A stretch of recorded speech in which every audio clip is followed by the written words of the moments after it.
रोजने चवला के तकिया कि धड़कावले बमर छतिया चरकावले पलंग पटिया कि धड़कावले बमर छतिया मजा मारत बत्तर नतिया।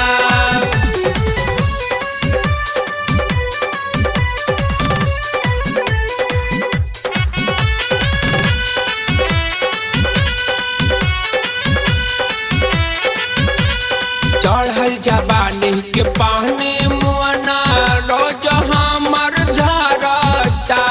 करे निके तनो मनल सकी सिज पे हमके डांटता। चढ़ल जवानी के पानी मुआना रोज हमर झरता करे निके तनो मनल सकी सिज पे हमके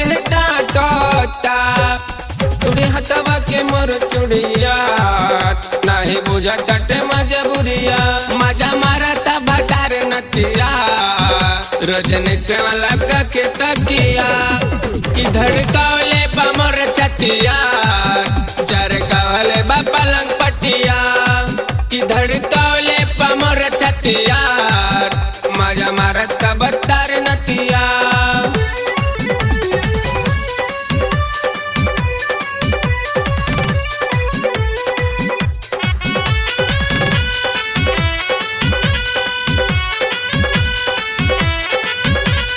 पिया वीरेंद्र राइटर भयंकर रहता घरवा के अंदर हो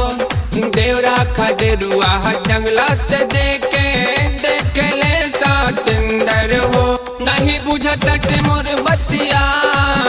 दर्दिया ले बसारी रतिया मजा मारता भतार नतिया रोजने चवला के तकिया कि धड़कावले बमर छतिया चरकावले पलंग पटिया